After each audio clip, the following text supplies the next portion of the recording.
Across the National Football League, there are a ton of divisions that are interesting because there's so many good teams. Well, on today's episode, we've got an interesting division, but it may be because all the teams are not so good. We're talking about the AFC South, talking team breakdowns, expert injury analysis, fantasy football tips, and of course, best bits. Stay tuned for the next episode on our NFL division preview.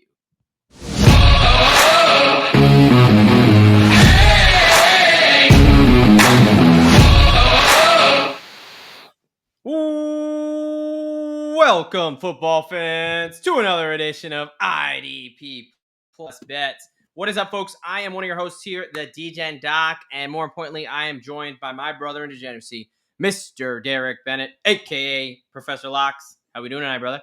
Not too bad. A lot of info starting to come out of training camps. Some good, some just strange, some not so good. Teams just waving dudes just out of the blue. It's heating up. That's for damn It's starting sure. to get interesting once again, and I can't wait for this just to continue to unfold. Getting to that fun part. We're rounding down July. We've got, we're recording this Sunday night. By the time you listen to this on Monday or so on and so forth, we will have football on that week. Now, right. I've seen the graphics and people say like, from every Thursday on until like Valentine's Day, there's going to be football. I don't know, man. Preseason, I'm not counting that. I think we might have to wait on that one a little bit. Yeah. But when does football like officially start for you? Is it when week 0 comes along for college football, NFL starts, high school football? Absolutely, week 0. Once meaningful football is played, week 0 for me. So August 23rd, just under a month away. It's like 27 days or 26 days away now at this point. So it's coming. I appreciate everyone's enthusiasm with preseason.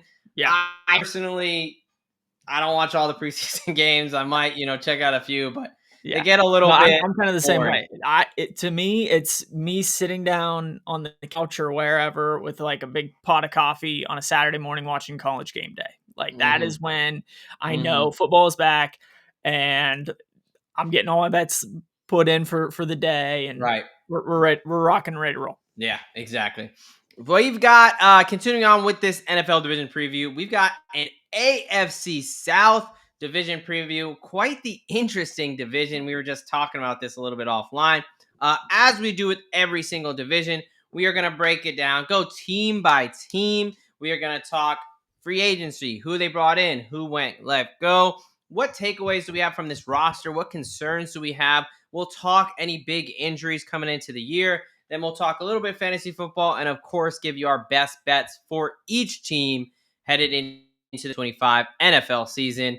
Derek was mentioning before we jump into the division preview, we're going to obviously tell you what the biggest information is for most up-to-date and thorough NFL injury camp kind of updates, injury news. You're going to want to follow us on X at the Degen Doc for myself and at Professor Locks for Derek. That is where we're going to be providing the most up-to-date news, but we'll hit the highlights to make sure things you got to know. We'll start with one that, we expected to happen, but in this day and age of, just weirdness in football and college football, Shemar, Stewart, Cincinnati is trying to not sign the guys that they drafted and are the best players on their team, apparently. And finally, on the defensive side of the ball, offense, they're taking care of those guys. But that's true. Defense getting shafted a little bit. But finally, them and Shemar Stewart came to the table. It didn't make sense for Stewart, really. He had nowhere. I mean, he's not going to be. They were talking about playing college. He's not allowed to unless he got a waiver, which the NCAA would never do because it would screw over the relationship with the NFL. And it was like, what is he going to do? Really sit out a year? Like, that's not. So finally, they came to the table. He winds up signing the contract that does have the language of basically, don't be a shithead. And then he around some of the guarantees, I think, a little bit, something like that. He got paid $500,000 more up front on the signing bonus. So, at the end of the day, it's good the rookie's now getting in the fold for training camp. But I know we were talking about it a little bit, but no surprise here, right? I think this is what had to happen. Yeah, no doubt. I mean, at the end of the day, I think it's one of those things where, okay, we're trying to add this language that probably other teams have in their contracts as it is, but this is the first time that the Bengals have ever tried to have whatever in their contracts. So we'll give you a little bit of extra cash up front, get you some, new swag, take care of mom and pops, something like that. Right. And let us roll. Yeah, I mean, yeah, it's just all semantics at this point. But thankfully, moving forward, because that was a pretty dumb one. Yeah. Talk about a couple of big injuries here. Again, full thorough Yeah. list. Check us out on X. But the big ones: Justin Jefferson with a hamstring injury, which if you watched our show at all, especially in season, these Yeah. are the worst injuries. They're the most burdensome, obviously, other than something traumatic season ending. But as far as something that is going to nag throughout the season, it's hamstring. It's high ankle sprains. We hate them because they just can affect you for several weeks on forward. Yeah. Now, this is a mild hamstring strain. They got the MRI on it. It Right. was a couple things here. We're 6 weeks away from real football still. It was on the opposite leg than 2023, where Justin Jefferson had some issues in the past. Right. So, again, we hate this during the season, but at this point in the offseason, where are you at with this Justin Jefferson injury? I'm putting him on the shelf until week 1 at this point. I mean, at the end of the day, preseason games don't really matter a ton. Not for Justin Jefferson, no. Yeah, and although you still have basically a rookie quarterback in JJ McCarthy, like I'm protecting my best asset, right? At all costs when it comes to Justin Jefferson. I agree. Yeah, you might hear some different takes. Again, this is where you want someone who actually knows what they're talking about with injuries, because I've seen a lot of people in the fantasy space say, "Oh, I'm avoiding Justin Jefferson now. He's got an injury." One, there's not every injury is created equal, and two, 6 weeks for a mild hamstring strain is plenty of time for proper recovery. I mean, shut him down for 2 weeks, move him up for 2 weeks. If this was in the middle of October, he'd be shut down for a week, maybe 2, and he'd be rocking and rolling again. Exactly. So do not freak out. Again, if this injury is the only reason you are fading Justin Jefferson, you are wrong. This is not something that should impact his season. So if I'm are still taking him top 5 in redraft style. He should not go outside of 5. Absolutely. So just wanted to clear that up, because I know some people have been kind of fear-mongered away. But don't listen to the nonsense. Joe Mixon's another one that actually we'll talk to a little bit later, because there's a little bit of mystery to it. So we'll save that one for when we get to the Texans. But an interesting, kind of spicy, unexpected news. The Las Vegas Raiders have released defensive tackle Christian Wilkins there. To everyone's surprise, he was a major free agent signing last offseason. Only got through 5 games. Then he had a Jones fracture, where, that's a fracture to the base of your 5th metatarsal, which is just your pinky toe. Can be season ending, right? But typically more of a 4 to 6 recovery timeline. He was still on month 10 and had to be placed on the PUP list to start training camp. So clearly something's not right, because we're almost double the amount of expected recovery time, and he's not even back to be on the field. What's your take on this release? Again, a big surprise, but where are you at with it? Yeah, I mean, from my point of view, this has to be injury related, because you're not just going to release a guy like Christians if you expect him to be on the field at least early in the season, if not week 1. It's one of those things where now I have questions on what the hell's going on. Is this this just isn't healing kind of a thing? Some sort of, especially when it comes to fractures. A lot of times we come back to blood flow, and bones in our feet, especially in certain areas like this with the Jones fracture, just doesn't have real speedy healing potential. So is this a him problem where he's not wearing, or he didn't wear the boot, he didn't do the rehab that he's supposed to? Is this just a him thing? Just his body is just not healing properly. It's hard to really say. But they have gone ahead and released him. He's basically out on waivers now and just waiting for another opportunity if he gets it. In my opinion, this is a massive red flag for Christian Wilkins. Whether it's like you mentioned, the injury is not healing, which is a big deal, or and I think it was an Adam Schefter tweet that quoted, like, the way he approached his rehab, right? So that tells me, like, dude, you've had, again, almost double the amount of time to get back to where you need to be. And clearly he's not doing it. There was some reports about they wanted him to do the surgery and he didn't want to do the surgery because in some cases you need it, in cases you don't, blah, blah, blah. Either way, if you're going to be the player and not take the advice of the team and have the surgery, then you need to be ready to rock and roll, for week one. And clearly this tells me he's not even close. Because again, this is a big investment that they have. This is someone they're supposed to pair with Max Crosby, make that defensive line formidable. And to just release him, I know you're saving some money, but that is a huge red flag for me. So I know all these other fan bases, particularly Giants fans, talking about bringing him in. He's friends with Dexter Lawrence. Save yourself a headache. This is going to be a huge red flag. I mean, this tells me he's probably not going to be ready for at least the first 4 games. If not, I was going to say 6 to 8 weeks. Yeah. I mean, it'll be interesting to see what team brings him in and at what point he does get on the field. Because when he is on the field, he's a dog, right? But big question marks, a lot of red flag. Yeah, something's going on there. All right. The Tennessee Titans, the team with the number 1 overall pick in the draft this season, obviously taking Mr. Cam Ward.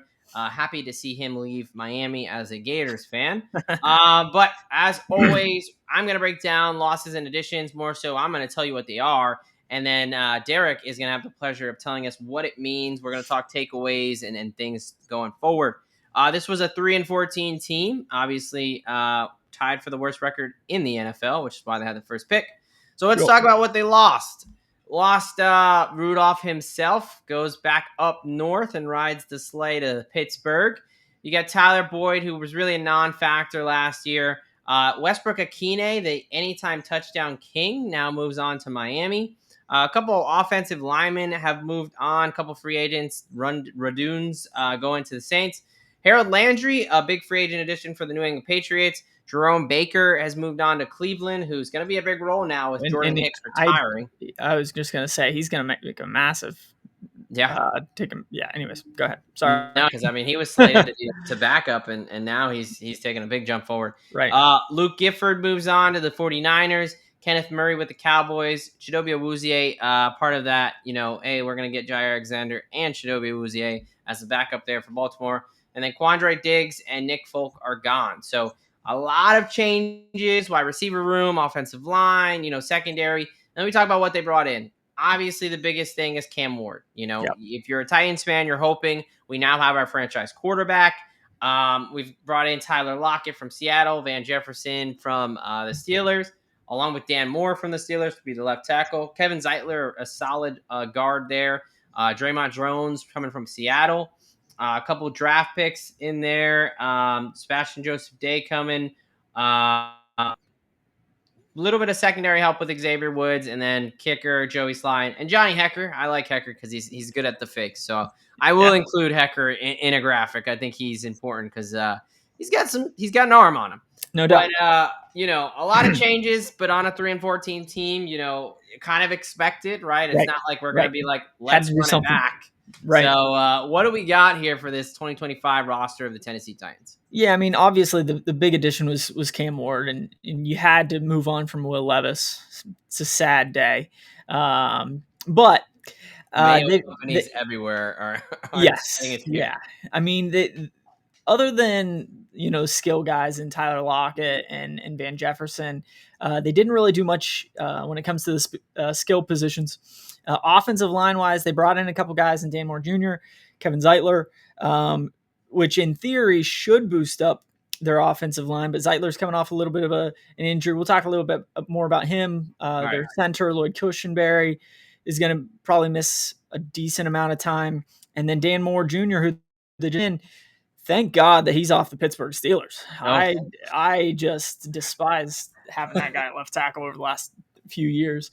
And from all reports that I've seen, he hasn't really been lighting it up in Tennessee. So I still have major questions along their offensive line, mainly the left tackle and a couple interior pieces when it comes to injuries. I think Zeitler should come back and be perfectly fine, but Cushenberry will miss some time. Right. Their defense was awful. last year. Really bad. And they really didn't do a whole lot to add to that side of the ball. So I'm expecting this defense to again struggle mightily, especially when you lose some pieces at linebacker. Didn't bring in a whole lot there to replace the guys that you lost. And then in the secondary, last year we thought, you're bringing in one of the best corners in L'Jarius Sneed, and he didn't play. He couldn't stay on the field. And when he was on the field, they still had big time holes. I think major points. Yes, you bring in a first overall quarterback, but what is he going to be able to do behind a very so offensive line and their defense? How many points is he going to have to put up, because the defense is going to let some up?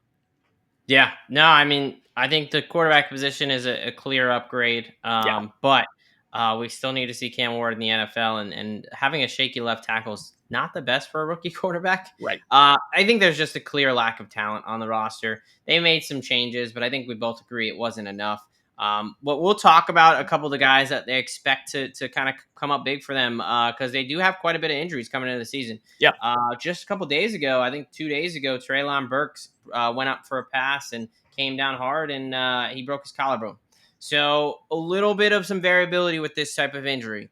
The expectation is it's probably going to be at minimum 4 to 6 weeks. They're already expecting him to be out at least the beginning of the season. Yep. But if it's a situation where the collarbone was not only fractured but also displaced, which just kind of means moved out of place, and surgeries were, this can take up to 3 months. So, we saw it with Hollywood Brown just last season. It's a little bit of an interesting injury, but this is something that, depending on the severity, can take a while. So Treylon Burks, at the minimum, he's probably going to be out, first couple weeks. At maximum, he could be out, 2-3 months. Yeah, good portion of the season. So this is a guy that's struggled to stay healthy. Had a lot of expectations coming out, but I think it's going to be tough for him this season. But he was slotted to be the wide receiver 3.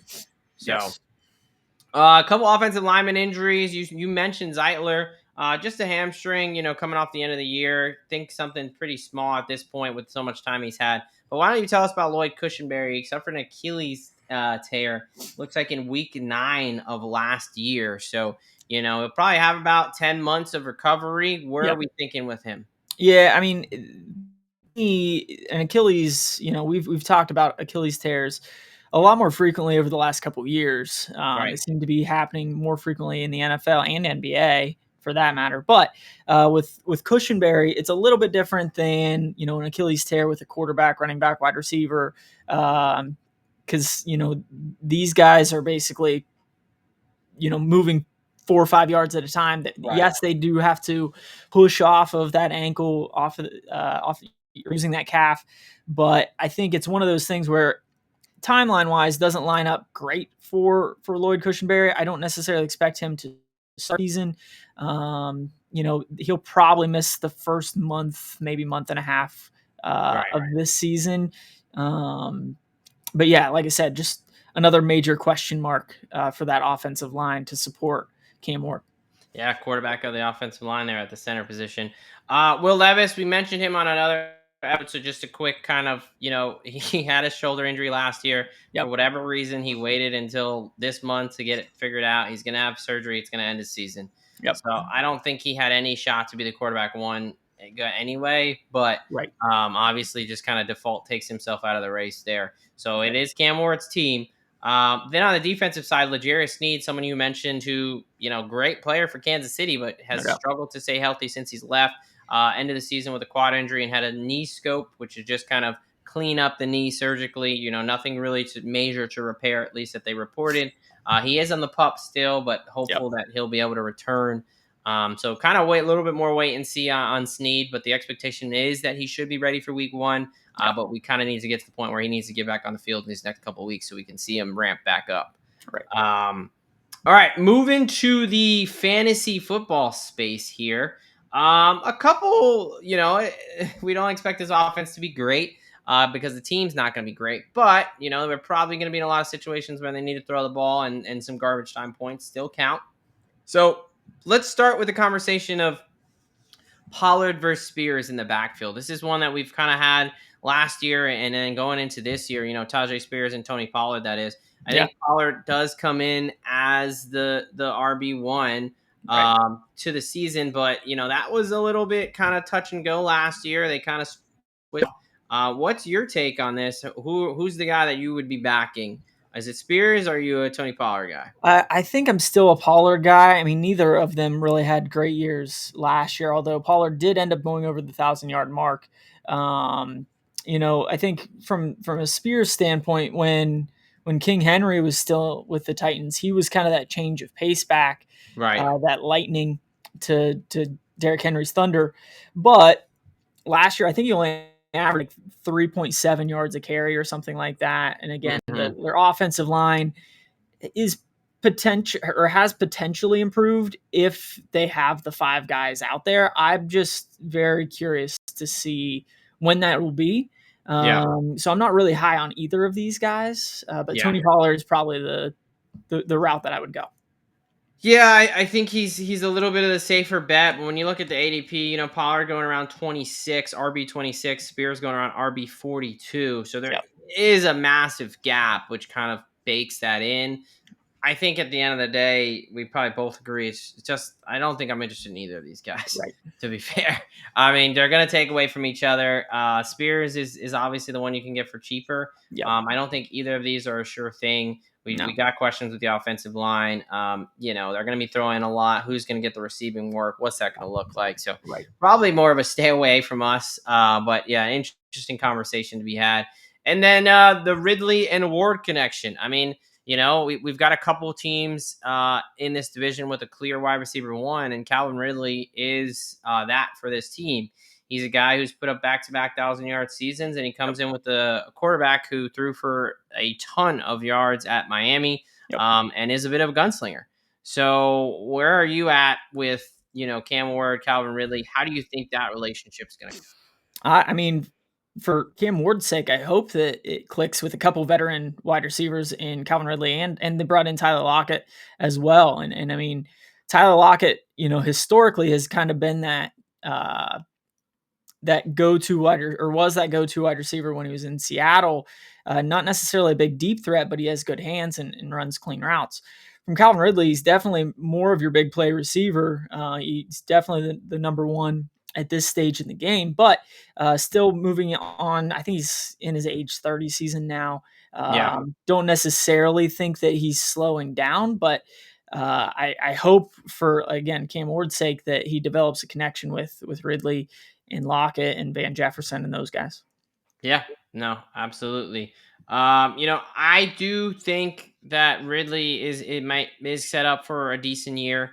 I do think that he has that in him. Now, it's going to be interesting. I'll get to it more on the betting side because I am going to have a take here on which way I go there. So let's move on to the betting space. We are talking about these Tennessee Titans, 3-14 last season, coming in with a win total of 5.5. So expected to be, almost 3 games better with heavy juice to the over. Minus 160, minus 150, under, catching plus 135 or plus 125, depending where you get it.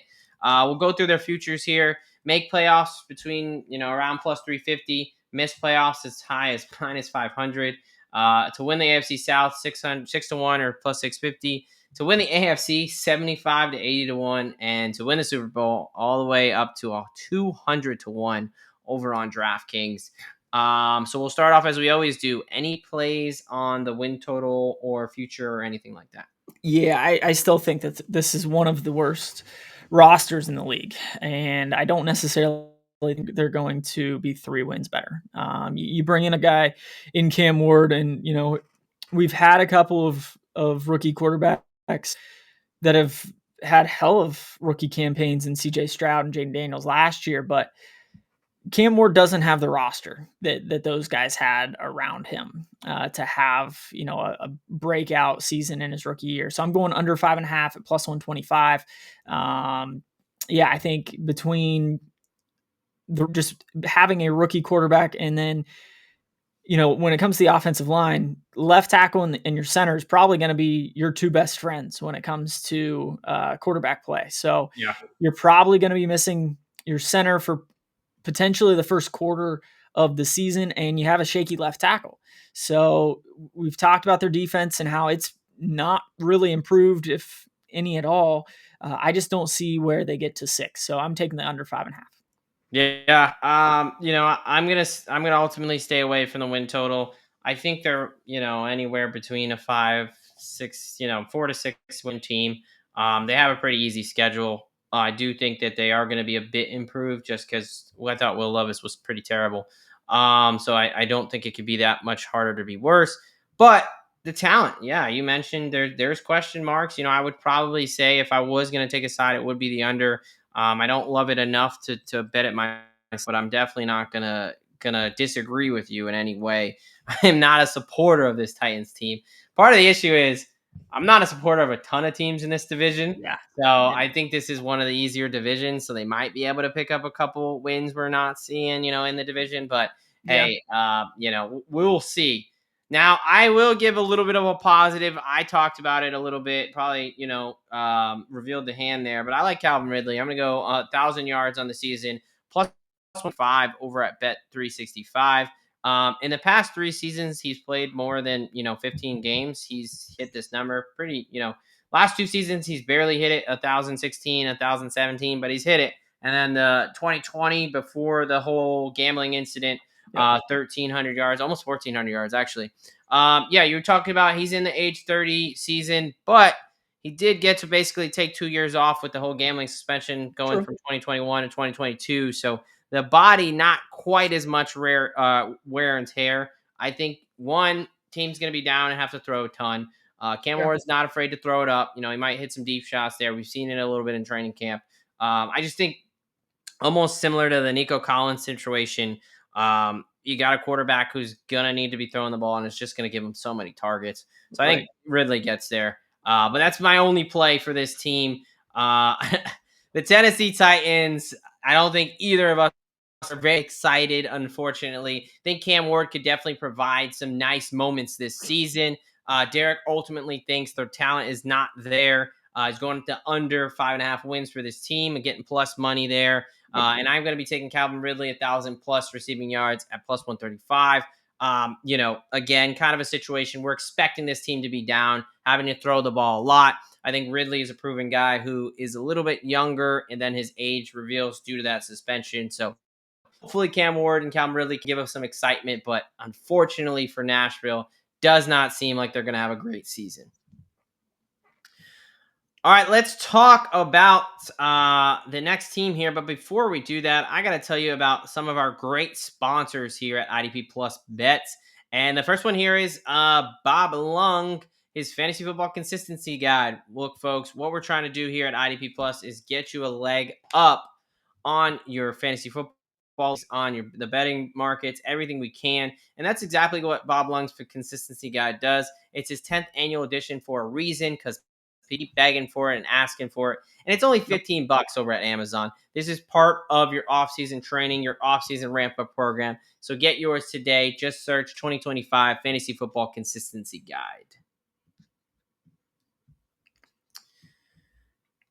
We've got now going down to Duval, or however the hell Liam Cohen says. Is that how you say it? No, I don't know. We're Liam Cohen. Duval. Yeah, that was terrible, man. Oh my goodness. But alas, Liam Cohen is there, and we're gonna see if he can fix Mr. Goldilocks there down in Jacksonville. The Jacksonville Jaguars coming off a 4-13 season where, despite disappointing for fans in Florida, for myself, nice cash on the alt under of Jacksonville, under 6.5 plus 260. Hope you're on that with me last year. So I wasn't mad at it. Just as Derek wasn't mad as the Titans being bad. I wasn't mad that the Jacksonville Jaguars weren't much better. But we're moving on. We're getting out of the rear view. We're going to the 2025 season. We'll see what our takes are this season. We're going to go losses, additions, talk the free agency market. I've got the easy job of just letting you know who's out and who's in the door. Derek's got the harder job of telling us what it all means. Let's get it rolling here. Losses, McCorkle Jones now up in San Francisco. Dearness Johnson, that kind of RB3 change of pace guy, he's a free agent, as well as Gabe Davis, pretty failed project there. Yeah. Christian Kirk, dealt with some injuries last year and ultimately getting shipped off to division rival Houston Texans. Josh Reynolds is now gone to the Jets. Evan Ingram, who we think is going to have a bright future in Denver. And then a couple changes on the offensive line, which we'll get to. And then Ronald Darby and Andre Sisco are no longer with the team. Now about who they brought in. I mean, you can't talk Jacksonville without mentioning Travis Hunter. I think he's going to, easily the most interesting player heading into the 2025 season. One we've seen in a long time. The dual threat wide receiver cornerback there. You also bring in De'Ami Brown from the Commandos. Some offensive line changes there. Patrick McCarry coming over from Baltimore, who's been a solid player. Bring in some defensive linemen to help, really some depth pieces there. And then quarterback Jordan Lewis, formerly of the Cowboys in Michigan. They bring him in as long as Caleb Ransolph from the draft and Eric Murray coming over to help with that secondary that was pretty poor last year. Mm-hmm. So decent amount of changes. Obviously, Travis Hunter is the big ticket item here, but how do you see this roster heading into the 2025 season? Yeah, I mean, I think it's definitely improved. Unlike the Titans that we talked about here just a bit ago, this was a roster that needed a little bit of an overhaul. They did it, and I think they did a pretty good job of bringing in guys that they needed in key positions. Their offensive line was not that great last year. They bring in a starting guard and a starting center to help Trevor Lawrence. You bring in a potential wide receiver too in Travis Hunter Right. to bring defenses away from Brian Thomas Jr., who had an absolute insane rookie campaign last year. You got kind of a dual-headed running back room in Travis Etienne and Tank Bigsby. I know we'll talk about that a little bit here later. Yeah. But then defensively, I like what they've done up front, bringing in a couple guys, and then the back end was a huge, had some huge holes last year. And obviously, you bring in Travis Hunter to help with that. It'd be interesting to see how often they use him on that side of the ball, because right now he's slated as kind of a backup. But we know with his talent, he's gonna make an impact at some point, and we'll just see what that timeshare will look like with Travis Hunter. But like I said, I think the roster as a whole has gotten better. Now it's just wait and see how they all mesh together. Yeah, you mentioned, I think they did some good stuff to fix their offensive line. I think gave Brian Thomas a running mate. If a Hunter was able to kind of have the ability to play both positions and have the trust, I would really like kind of, where the direction they're heading in, addressing two major holes. Just don't know if that is going to be a reality. Again, we haven't really seen it. Again, he did it at Colorado. He did very well. Obviously, he's got good conditioning, but the hits he's going to be taking are going to feel a little bit different. The routes and things he's going to have to cover and run are going to expend a bit more energy as we take up a step in class there. So that's going to be a very interesting thing. I think the other thing is Trevor Lawrence.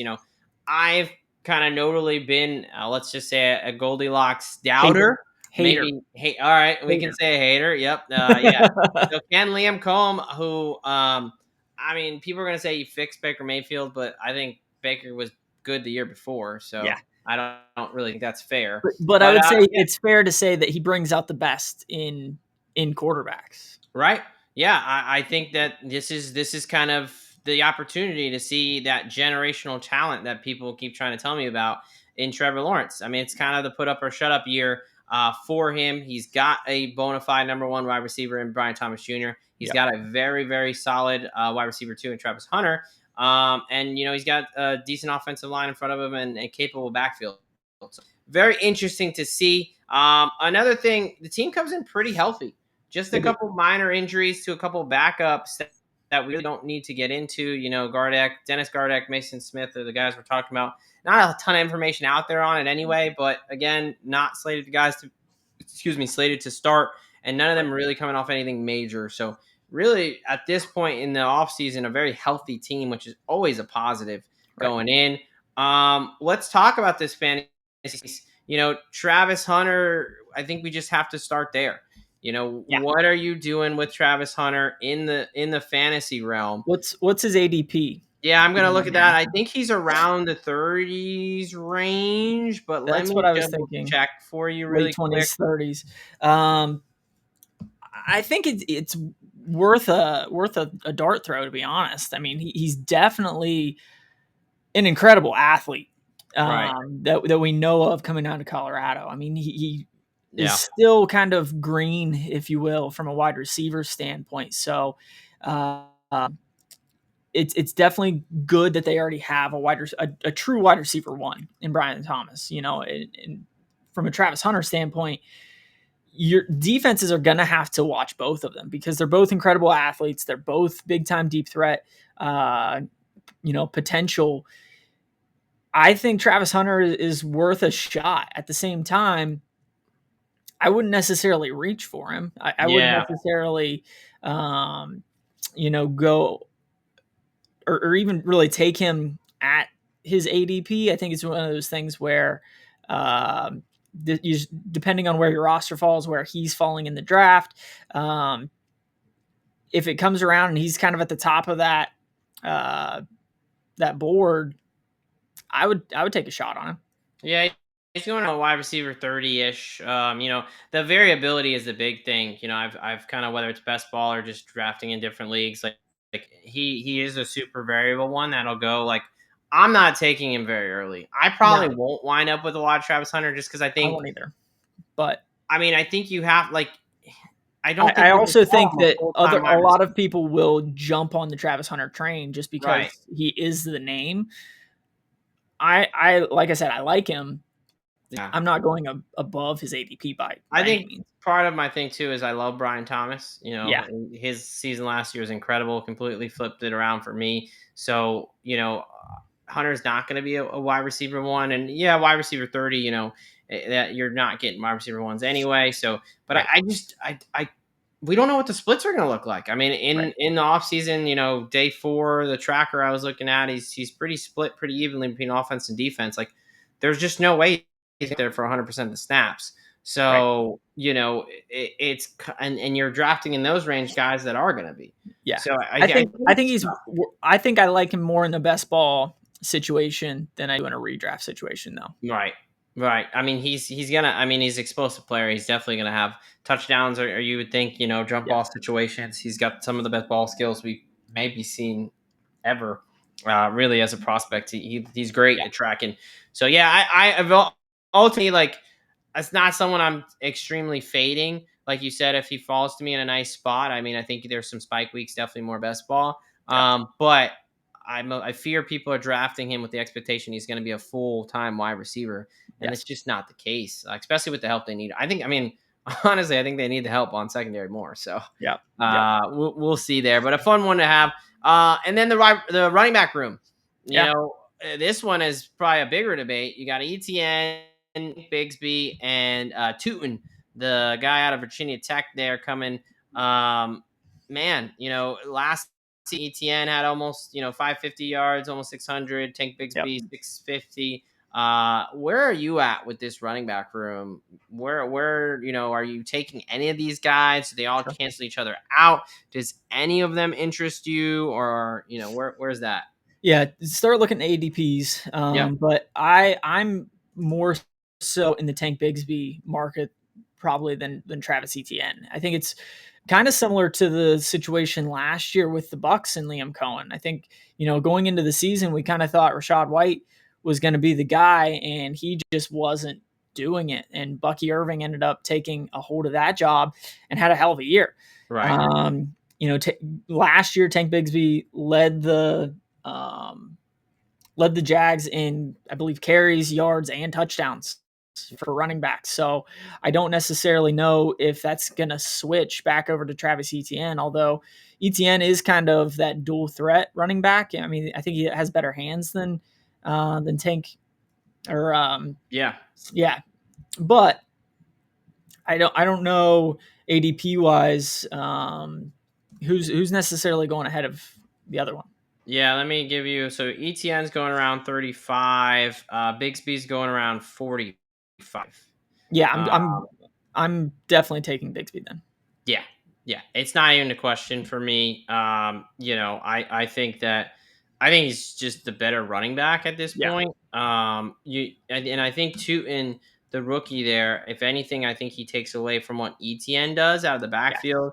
And Tootin's going as high as 35 as well, which is very interesting to me because I kind of see him as more, maybe he'll get the third down stuff, but Right. he's the odd man out at this point.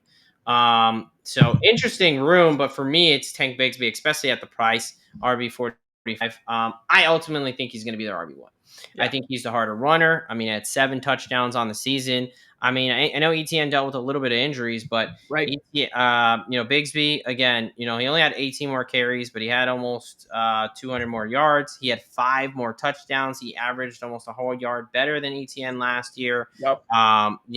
You talk about out of the backfield. Obviously, ETN did more of the work there, but it's just not Bigsby's game. He's a tough downhill runner. If we expect, the offense maybe to be a little bit more explosive, get more of those touchdown opportunities. I actually really like he's definitely their goal line back at minimum between the three. Yeah. At minimum, but I think he's a tougher runner. I think that he's shown more, and yeah, I really like Tank Bigsby. He's actually kind of one of my guys this fantasy football season. And I think as the depth chart starts to develop, you want to get your shares in now. That would be my take on it. Sure. But some fun conversations there on a team that's got decent amount of variability because they got some roster variability between Hunter and that running back room. What it's going to look like. But they were 4-13 last season. Now they head into this season with a win total of 7.5. Over depending on where you're at, at plus 100 at FanDuel, minus 125 on DraftKings. Under obviously depends where you're at. Make playoffs around 180, miss playoffs at minus 220 to minus 235. To win the AFC South as good as plus 310 on FanDuel. To win the AFC, 34 to 35 to 1. And to win the Super Bowl, 75 to 80 to 1. Again, depending where you're at there. Any plays, win total, future for you? Yeah, so I thought long and hard on this one. And partially, ultimately, I ended up staying away from all of that, mostly because I'm still feeling the venom from last year. I felt like I was snake bitten. I had the Jags going to the playoffs, and ultimately they were one of the worst teams in the league. So I ended up staying away from their number, from making playoffs, missing playoffs. I would ultimately go over, but yeah. I'm staying away from this one. Well, I'll do it for you. Someone again who was on the under, the alt under. I feel good about this team. Actually, I did not expect to. I was surprised, but not only looking at this roster, but looking at the other rosters in the division. Yeah. I'm going to go with the over 7.5 plus 100 over at FanDuel. I'm also going to take them to win the AFC South at plus 310 on FanDuel, and here's why. So, I think between them and Houston, they have one of the better defenses in the division. Yep. I really like their front seven. I think they can get pressure on the pass rush. You got Trayvon Walker, Hines Allen on the other side. You got a couple other guys there in the mix there. I think that's big, especially when you talk about going up against Houston Texans. They are we'll get to them, but their offensive line's a little bit rebuilt. CJ Stroud had a ton of sacks last year. And I like what they've done in the offensive line, and I think they're going to be a bit explosive. I'm buying in to the Liam Cohen is going to figure out Trevor Lawrence deal.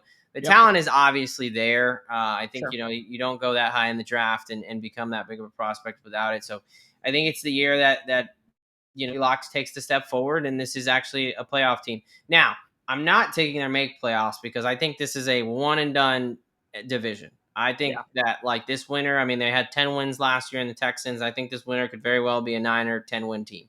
Yep. I don't think highly of really any of these teams, but so that's why I went with the division, because I think if they're going to make the playoffs, it's going to have to be winning the division, and I ultimately think it's going to be a tight, ugly race between them and the Texans that they barely edge out. That's what I'm going with. That's why I do have some higher expectations for this team going into this season. What about on the player prop side? What do you guys? Yeah, I'll keep giving T-Law a little bit of hype here. I'm taking his over 3,700 and a half passing yards at minus 110. Historically, this is a number that he's gone over pretty consistently. This is, last year was his 4th season in the NFL. He only threw for 2,000 yards, but he only played in 10 games. So the 3 seasons before that, he started at least 16 games.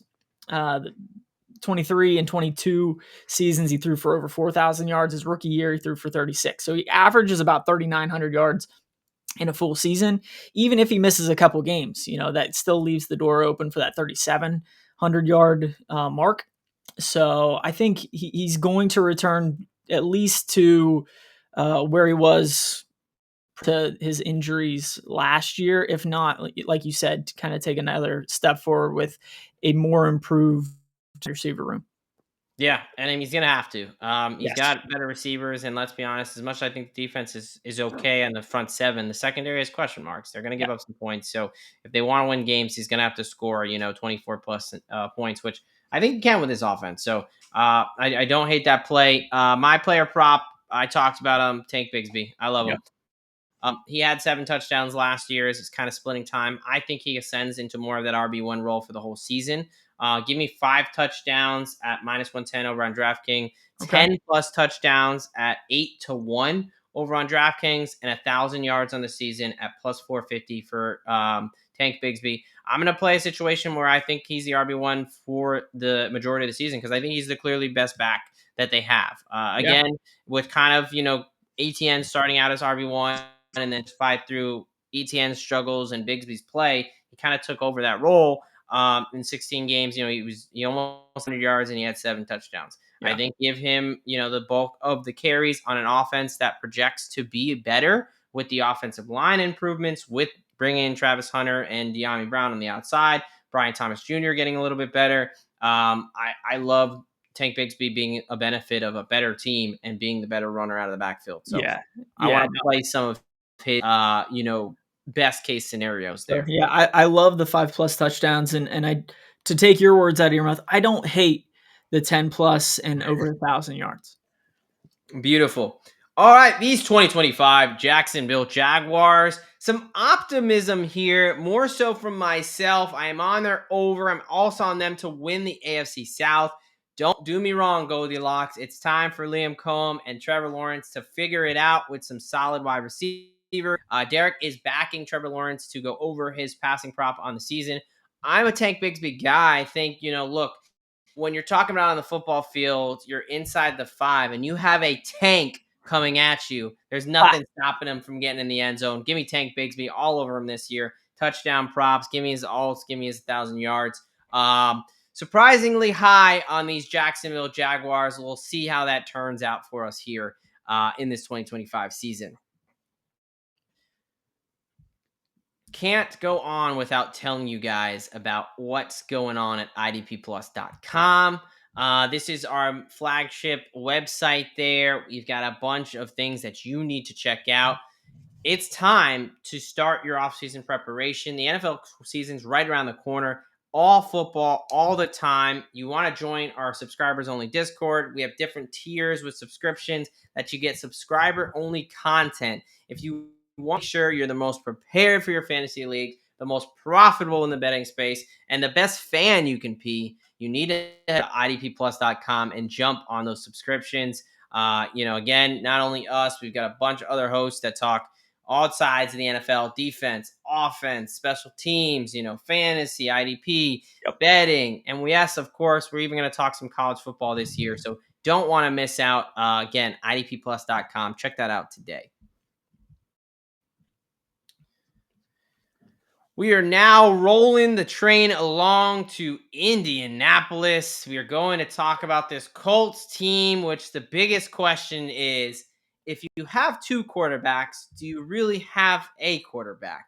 That is the question to figure out there in the Indianapolis Colts, a team that were 8-9 on the season, just missing their win total last season. That was set at 8.5. Now they're coming in with a win total of 7.5 for this, and a little bit lower expectations here. We are going to talk losses. We are going to talk additions. We're going to get the takeaway for this roster. We'll talk injuries, concerns, speak to the fantasy space, and of course, give away some actionable information, tell you about what our best bets are for this team. Going to kick it off here with the losses. Mr. Joe Flacco coming off the couch and providing a bump for this team down the road as rinse and repeat Anthony Richardson could not finish the season. But he's gone. He's now in Cleveland, vying for the QB1 spot over there. You then have some changes on the offensive line. You know that you lose 2 starters on the offensive line in Fries and Glowinski, and then Kelly there going. Kelly and Fries going over to Minnesota. Dio Adingbo going to Chicago. Good linebacker in EJ Speed going over to the Texans. Again, another good player going to a rival. And then Julian Black in the Saints, and kicker Matt Gay is with the Commandos. The additions, I guess we have to say that Daniel Jones is a major addition. As a Giants fan, I don't know if that's majorly good, but he's vying for the quarterback one spot. I mean, there's a real open competition, and so we'll see how that goes. Khalil Herbert coming over from the Bengals there after being traded from the Bears last season. Tyler Warren, their number 1 draft pick there, the first round draft pick. Second round, JT Tuimoloau coming from Ohio State. And then picking up Neville Gallimore, Charvarius Ward from the AFC West, and Cameron Bynum coming over from the Minnesota Vikings. So not a ton of losses or additions, but some impactful ones really that are going to have an effect on this season. So what say you? How are we looking with this 2025 roster? Yeah, I mean, obviously the big question is who's going to be the quarterback? Going to be Anthony AR-15 Richardson, or is it going to be Danny Dumps? We don't know what's going to go on at quarterback. I think we definitely have one of probably the 2 open competitions happening in Indy, and ultimately whoever they go with, it'd be interesting to see how long of a leash they give them. But other than that, you have the same crew when it comes to the skill positions on offense, running back and wide receiver, which is a pretty solid group. You add Tyler Warren at the running or the tight end position, which is a major upgrade.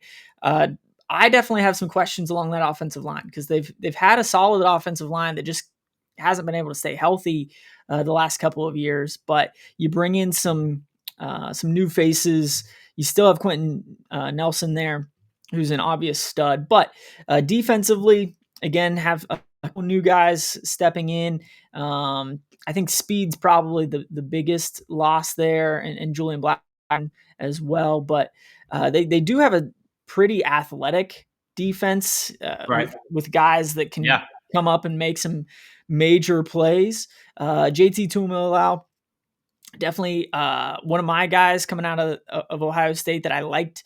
But at this standpoint, he's slated to be a backup.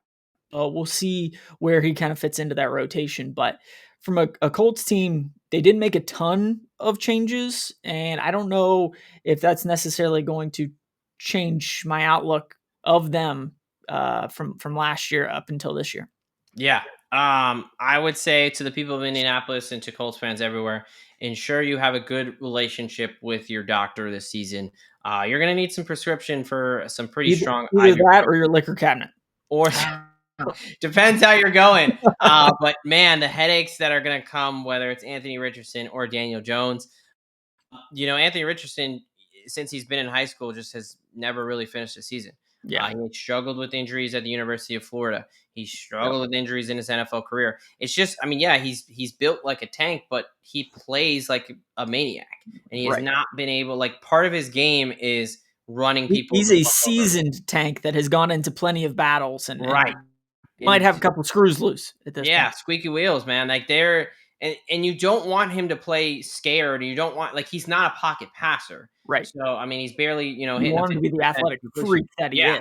But he's going to get injured. So it's a very tough situation. So he's the more talented guy, but he's someone that you just can't trust. And then on the other side, Danny Dumps, as you mentioned, he's got that neck injury. He's coming off, he's had an ACL tear, and he just, I mean, I hate to say it. I've done my share of defending Daniel Jones, but I don't think either of these guys are a capable NFL starting quarterback for a quality team. So that's where it kind of starts and ends with me. I can't get past the quarterback room. I agree with you. How, hey, their defense on paper looks pretty darn good. I like the secondary pieces. I like the defensive line. Linebacker a little unproven, but Zaire Franklin's a beast. O-line, can they get where they were one of the better groups. We'll see. I love Jonathan Taylor. I think the wide receiver room is not bad, but again, I just can't get past the quarterback room. But let's move on to some injury situations here. A couple guys dealing with some things, Zaire Franklin coming off an ankle scope in the offseason. A scope is, again, more of a cleanup. Nothing really too serious there. We're just kind of waiting for him to get back mold there. Any major concerns with Franklin? No, not really. I think it's just one of those nagging things that he took care of in the offseason like he's supposed to, unlike some other guys that we've talked about on past episodes and, waiting like a Will Levis waiting until, 2 weeks before training camp to have shoulder surgery. But I don't have too many. I'm not too concerned. Yeah. And same thing with linebacker Jalen Carleys and Jalen Jones, dealing with a couple of different things there. Not expected to be major and really kind of influence this ultimately season. Coming in fairly healthy, but at the same time, a couple guys that you need to watch out just because you mentioned it. Their linebacking room outside of Zaire Franklin is very unproven, and you have Franklin coming off of an offseason ankle. Yeah, linebacker is definitely the position group with the most question marks coming into the season. So they've got a couple guys banged up, so they need just watch, monitor. But the expectation is they'll be good to go for week 1 at this point in the offseason. All right, let's move on to the fantasy space. One guy I just want to talk about is Jonathan Taylor. Yeah, I think that Jonathan Taylor has the potential to have another really good season. And, this is obviously the fantasy space. So what's going to happen with the team in general? That's a little bit more grabs. But what's your take on Jonathan Taylor? We had him ranked pretty highly. I'll have to go back and check our rankings, our running back rankings over there. But where are you at with Jonathan Taylor? He's an absolute stud. I would be taking him early to middle second round, probably. He's probably not necessarily a first round talent at this point, but most of that for me is just coming from a more inexperienced offensive line. Jonathan Taylor's a hard runner. We know what we're getting at this point with Jonathan Taylor in a quarterback room that who knows what we're going to get from them. So they're probably going to be that running team and handing JT the ball a lot. Yeah. No, Jonathan Taylor coming in at around RB10, where he's getting drafted from most people. We had him as high as RB6. We had him as, overalls around 22. We had him at 15 when we did our rankings. Again, if you want more fantasy football talk, check out the IDP Plus channel. We did dynasty rankings for every offensive position group. We did redraft rankings, and then we did a top 25. And then if you're on the defense, Axton and Johnny knocked those out as well. So definitely check those out. But obviously we're higher than market on Jonathan Taylor. He's a stud. He's coming off, 1,400 yards last year in, I think, only 14 games. Correct. He did not play the whole season. So it's hard to not love Jonathan Taylor. And if the offensive line, they brought in some guys to potentially make that better. I think one more thing, fantasy wise, that I know we didn't really plan to talk about, but just wide receiver wise, are you in on Michael Pittman or Josh Downs or Pierce or AD Mitchell? Right now, Michael Pittman's slated as the wide receiver 1. His ADP is around 46. Downs is probably 52-ish. Pierce 63, 64, and then AD Mitchell's down at 85. So, it's hard for me because I'm not in on the quarterback. Yeah, no matter who it is. But so we look at last year.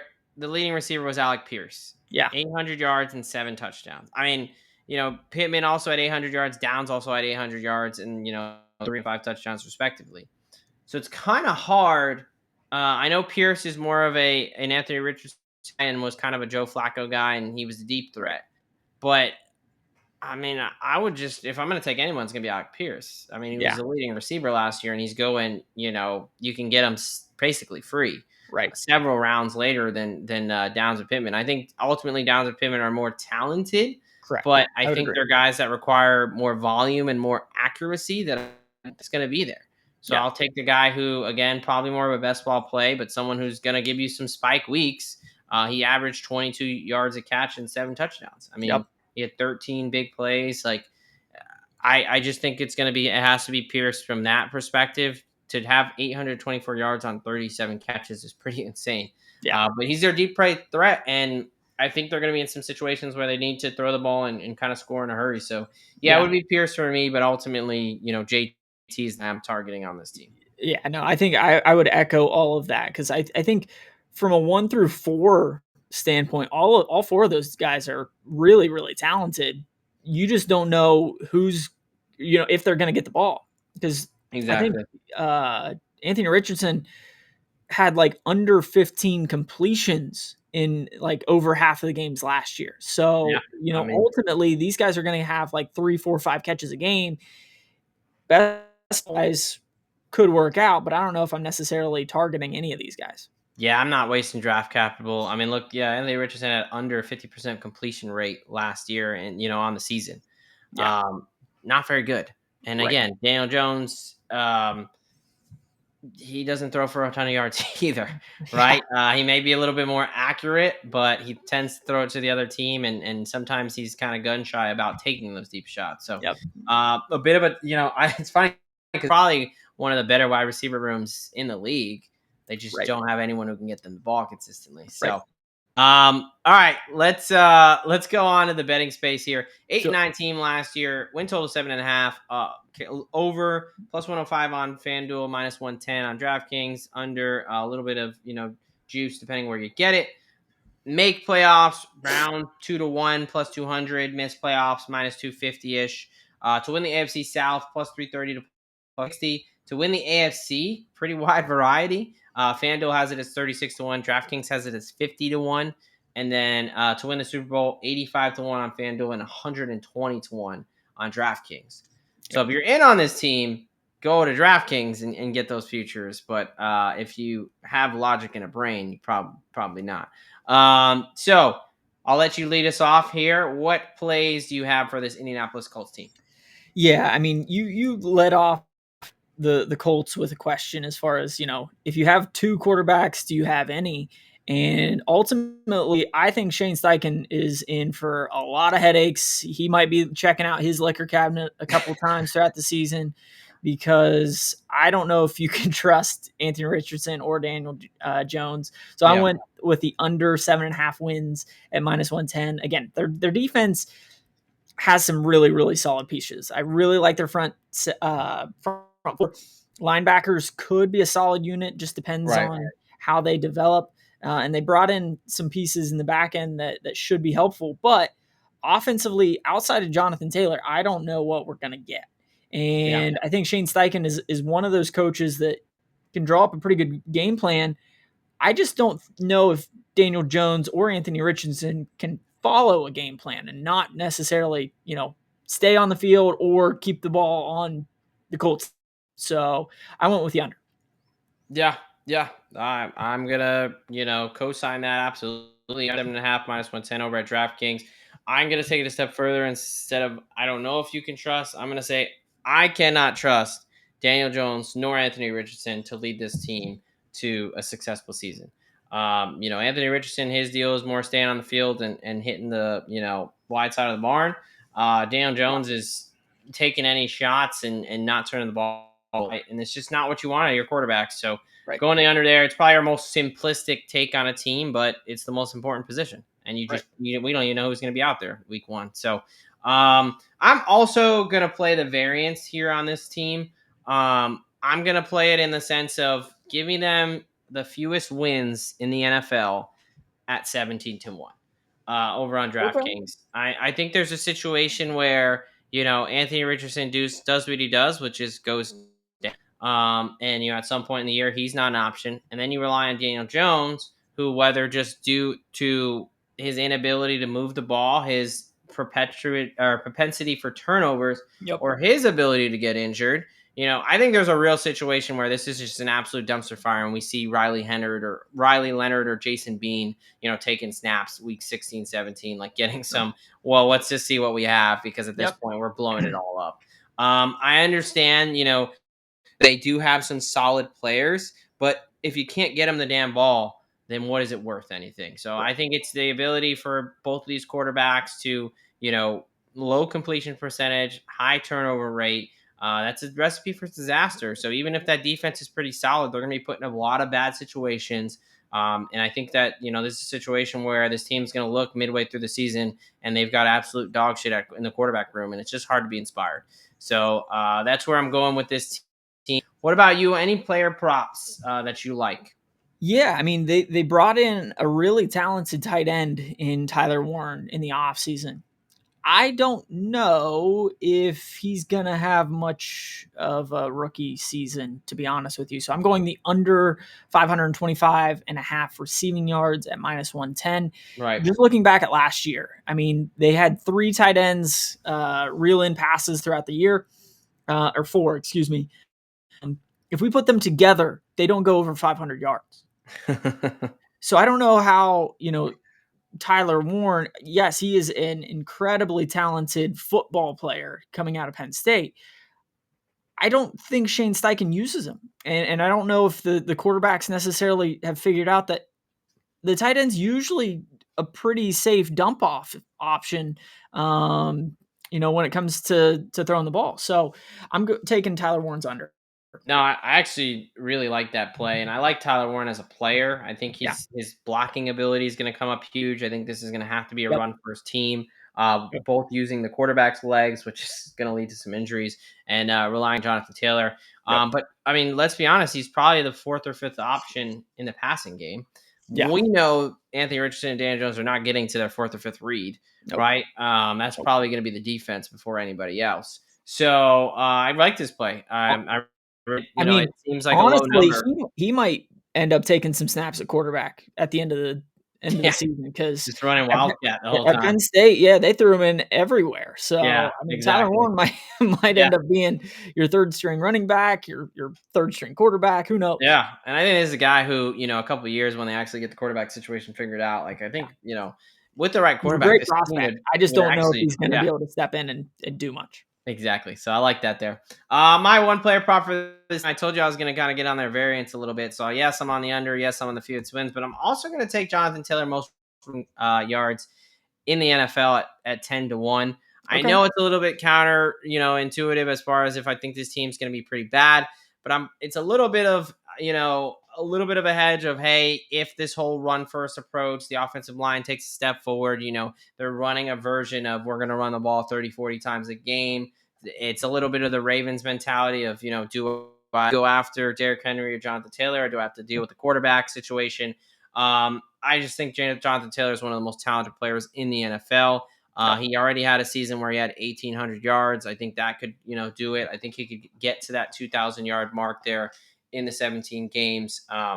So yeah, give me Jonathan Taylor, most regular season rushing yards, 10 to 1. I like the price. I think it's, it's a race between him, Barkley, and Henry there. And Henry and Barkley just had like the most optimal seasons they could have.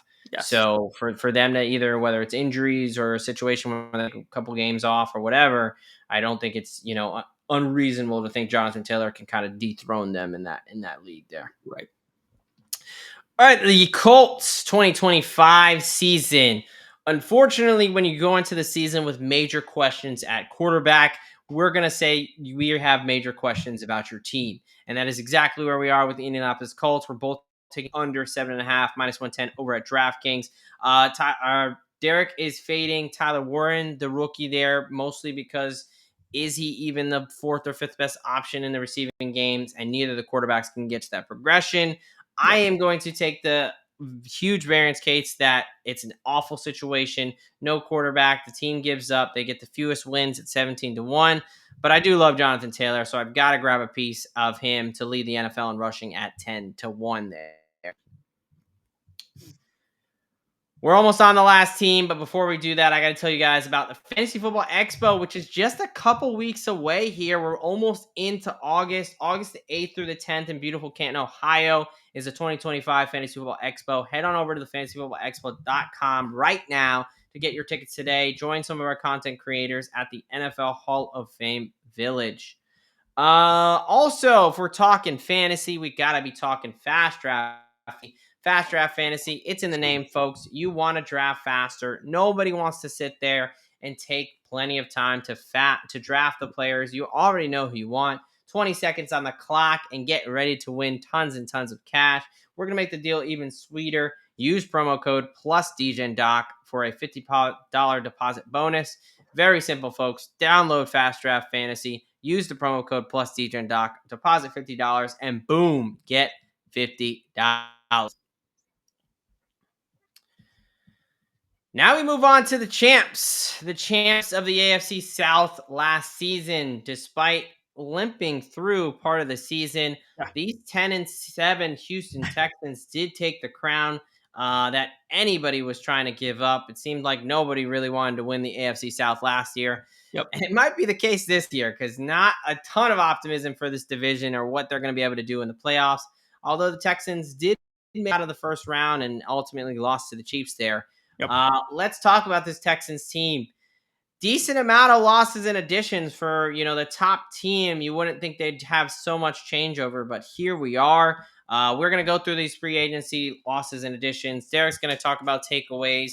We're going to talk injury analysis, talk about big names there and fantasy football takeaways, and ultimately the best bets for this team. Without further ado, I'll rattle off the losses and additions here. Stephon Diggs going over the Patriots, coming off ACL tear. Robert Woods now in Pittsburgh. The offensive line is the major shakeup here. You got Laramie Tunsil going to the Commandos. Kendrick Green and Kenyon Green are no longer on the team, and neither is Shaq Mason.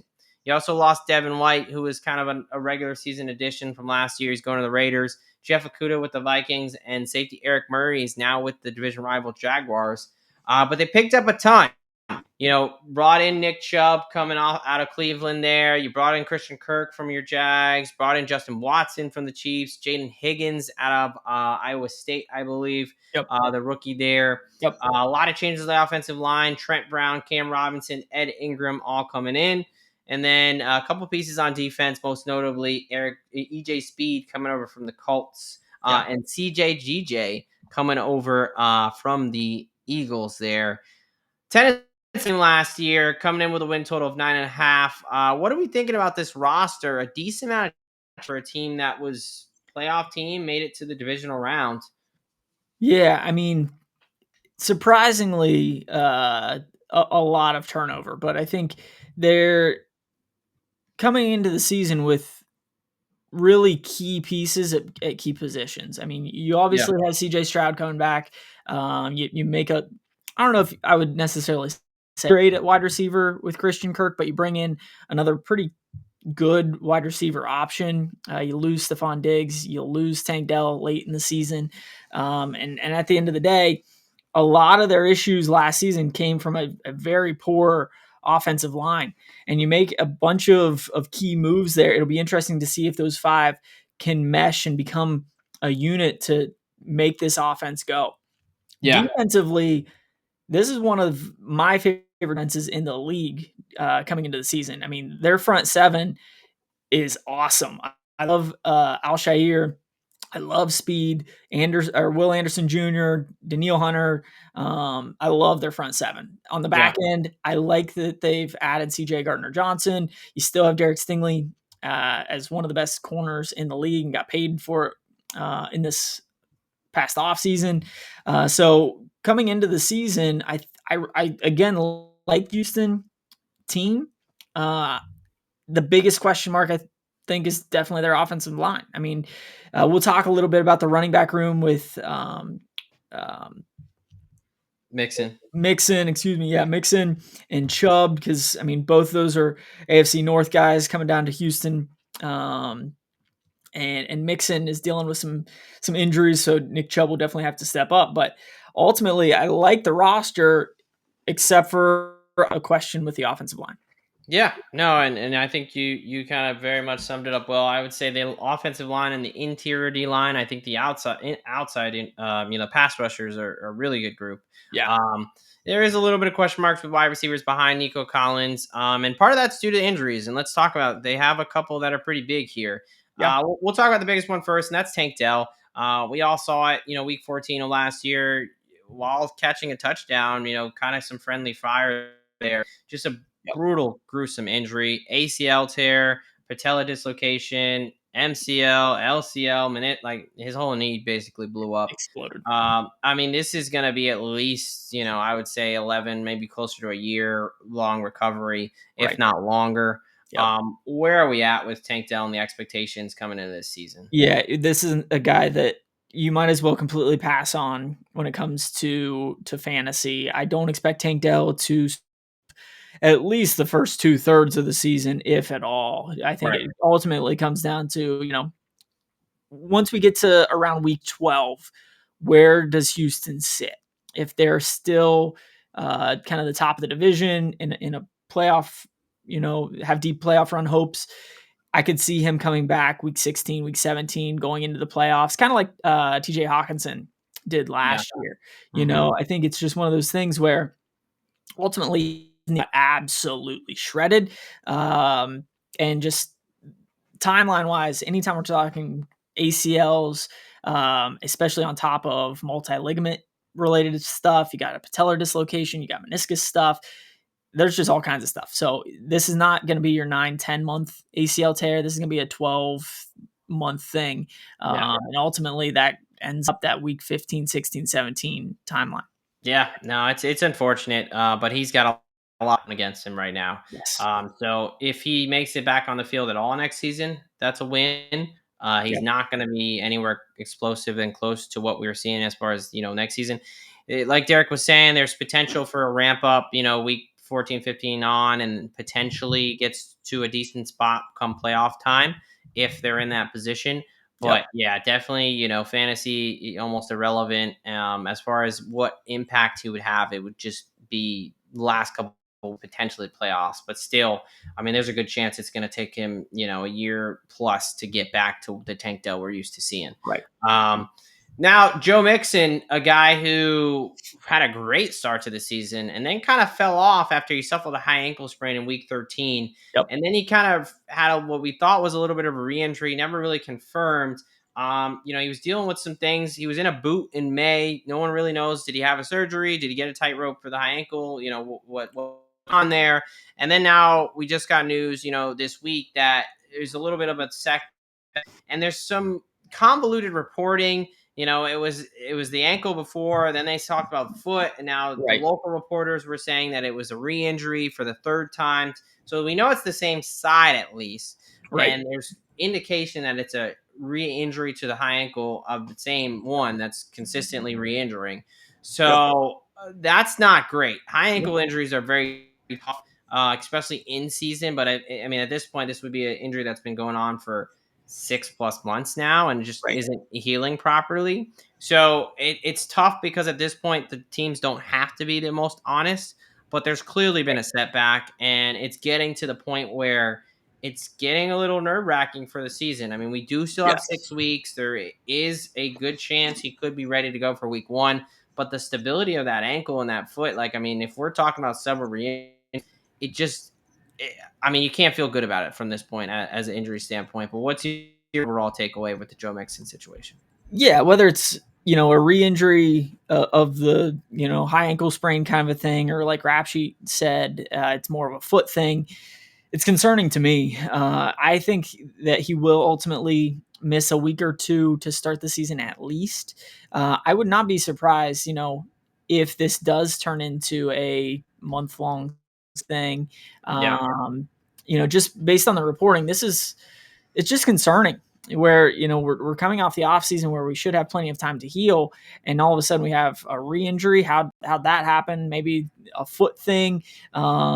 This could be a Christian McCaffrey type situation, and going into week 1, hey, Joe Mixon had off-season surgery 2 Right. weeks ago, Right. and he's going to be missing the first month of the season or Right. whatever. Yeah. I don't necessarily think it'll be McCaffrey like to the point where he's going to miss the first 10 weeks.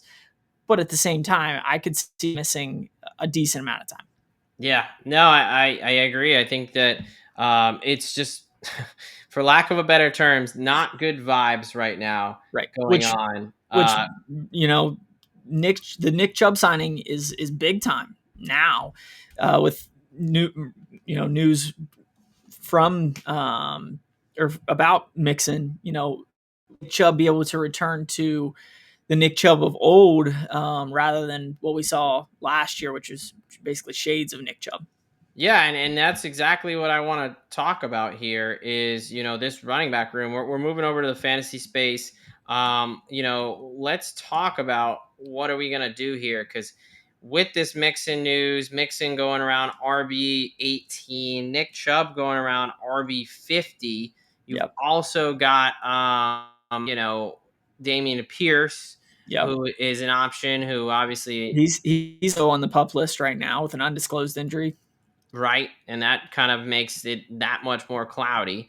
But where, as of today, if you had to, take one of these backs, who are you taking from this backfield? I'm not taking Joe Mixon where he's being drafted at RB 18 necessarily. I think Nick Chubb is a better option, in my opinion, going to RB 40, just because coming into the season we know he's healthy, and he should probably be their RB1 going into the season with what we know about Joe Mixon. Now, at that point, you're probably not drafting a starting running back to begin with. So this could be kind of like the Rashee Rice situation, where we're expecting him to miss 3 to 6 weeks to start based on Joe Mixon could be a big time help going into the playoffs or later in the season. Yeah.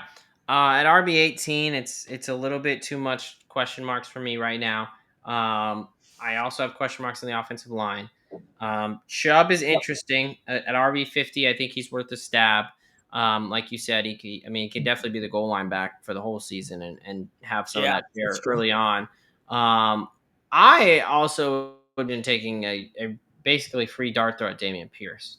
Let's play out the situation where Mixon is not ready to go at the start of the season.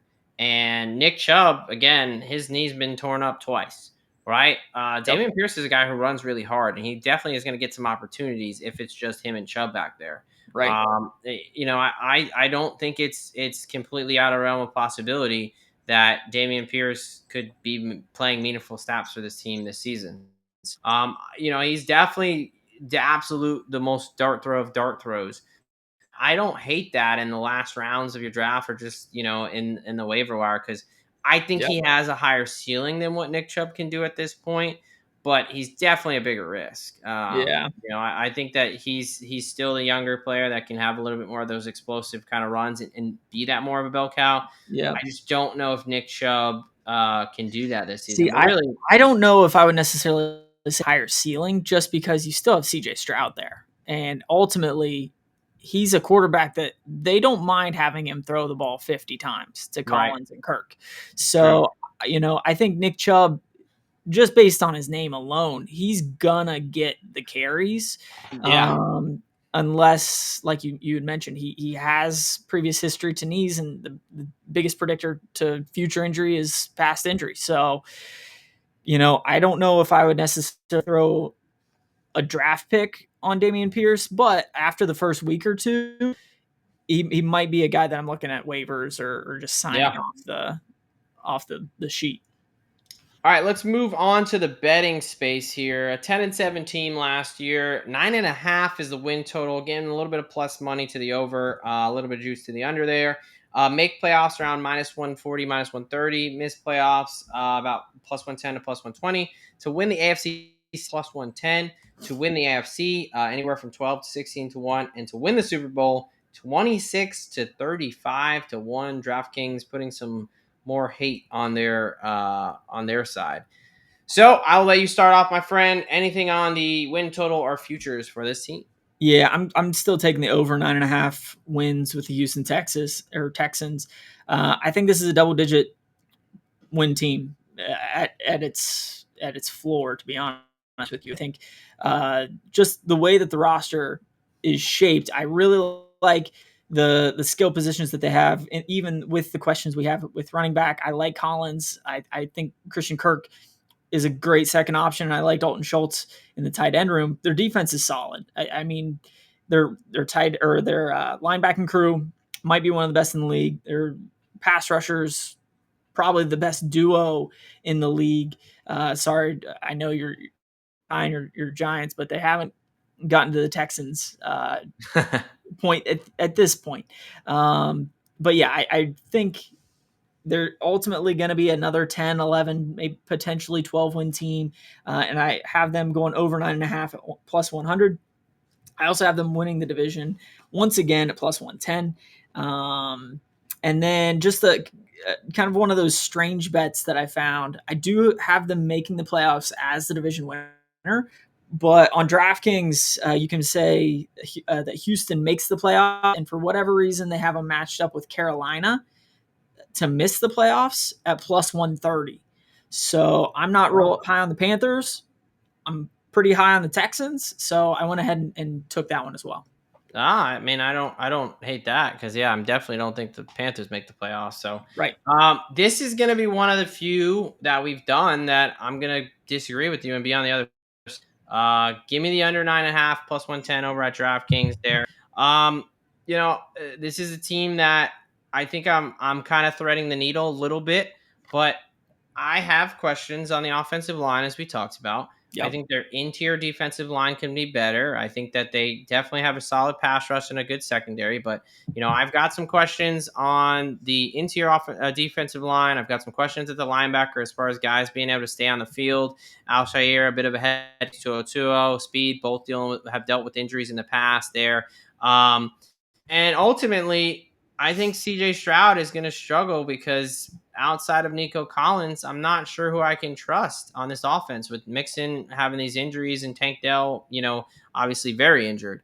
So I just think that they play a tough schedule. It's another first place schedule that they have to play. They've got a tough team, and I think that Jacksonville is going to be a little bit better in the division and for the money there. So yeah, I think this is more of an 8-9 win team. But it is close. This is one that I kind of was back and forth, but it was one where if I'm higher on the Jags, I think I by default kind of have to take the under there.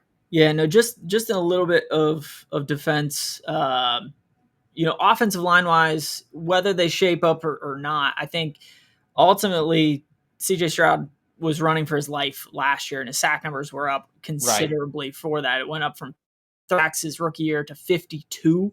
And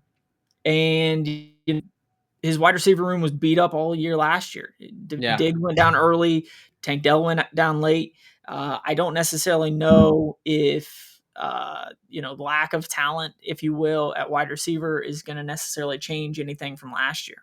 Yeah, I think the one thing I would say is last year they were able to rely on Joe Mixon, especially early on. Sure, he was a very solid kind of piece for them. Yeah, and I just can't trust him with the injury situation and things like that. So that's where I would say the difference. But again, I don't think this is going to be like a team that bottoms out. I think their defense is good enough. I think they have competent quarterback play and they have an alpha wide receiver.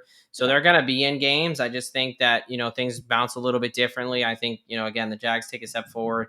Maybe, the Titans get a little bit better and they just play a tough schedule. Yeah. So that's kind of what it is for me. All right. Why don't you tell player props and then we'll get out of here.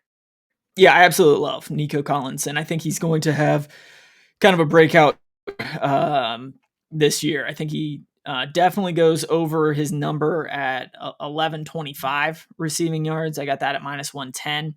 Yep. But I also think he goes over 1250 at plus 150. You kind of mentioned it, last year you had Tank Dell, you had Stephon Diggs. They had some injuries going into this season. You have Christian Kirk there, but he's dealt with some injuries before. I mean, Nico Collins and CJ Stroud have a pretty damn good connection. And I think that Nico is that bona fide number one option, and he's going to take another step forward this upcoming season. Yeah, I can't argue that one. I think Nico Collins, this is purely a health thing. If he stays healthy, I think he smashes these numbers. Yeah. He's going to get the huge amount of target volume. He's a dominant wide receiver. Him and Stroud have a great connection. Whether got pieces around him or not, he's been able to produce. So I have notes there, just purely a health thing for him. And then for me, I'm going to go the other guy. I'm going to go Christian Kirk. I thought about taking Nico Collins specifically in the receiving touchdown market, but I'm going to go Kirk here because the number is a little bit more enticing. 5+ receiving touchdowns at plus 20 or plus 225 over at DraftKings. When he's able to stay healthy, games that he was able to, the seasons he was able to play, more than 14 games, 6 touchdowns, 5 touchdowns, 8 touchdowns. Obviously dealing with some health stuff in Jacksonville with their quarterback issues last season. Right. He obviously gets a better quarterback in CJ Stroud coming over here. And I do think, I think this team's going to have to rely on the passing game, whether it's because they're playing from behind a little bit or whether it's just because they can't rely on the running game. So that's going to be opportunity.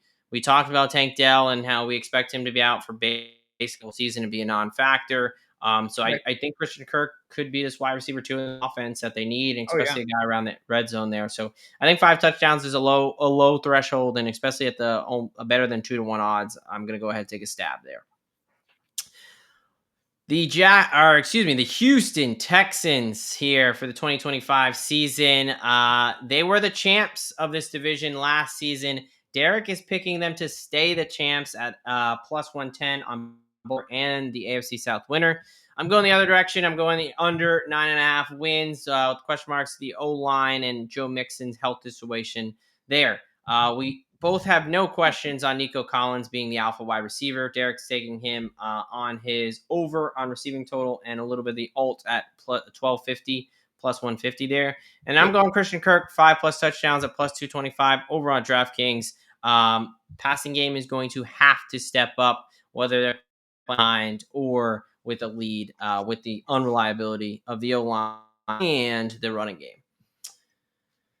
That'll just about do it, folks. The AFC South is wrapped up, and now we are all but down to one. We've got the AFC East, which we're going to knock out in the next couple of days here, and boom, what do you know? Before you know it, before the Hall of Fame game, as promised, we have all 8 division previews out where we are breaking down each team, giving out our best bets, talking everything you can about the 2025 outlook. We've got the AFC East coming up. If you want more fantasy stuff, check out the IDP Plus network. But we're going to be able to do some fun things coming up here in the offseason now that we've kind of got through these division previews here. What do you got for the people before we get out of here? Yeah, I mean, you mentioned it. I think we only have one of these left, and then we'll be going back into some other betting spaces when it comes to episodes. So we're looking for ideas on what to do next. After these division previews, we got a little bit of a gap before week 1, so we might jump back into injury space. We might jump into betting strategies throughout the season. But if there's anything that you guys are looking for, reach out to us on X or down in the comments, and we will, think about, doing what the people want. Exactly. Yeah. Look, the season's corner, so the content train is not going to stop. We're going to talk some college football. We're going to talk some injuries, guys to fade, going into the seasons, guys to look to have a bounce back year coming off injuries. We're going to look at the futures market, again, Super Bowl winners, things like that. So maybe some awards. Stuff, we're going to talk, but definitely at this point, if you're still sticking around with us 90 minutes in, we, 1, very much appreciate you, and 2, would appreciate you showing us some with a simple like, comment. Tell us what bets you're tailing, what bets you think we missed or whatever going there. So other than that, we appreciate you folks from the Degen Doc and Professor Locks for here at IDP Plus Bets. We are out of here. Thank you for watching the IDP Plus YouTube network. If you enjoyed this video, give it a thumbs up and don't forget to subscribe to our channel. Be sure to tap the bell icon to get notified whenever we upload new content.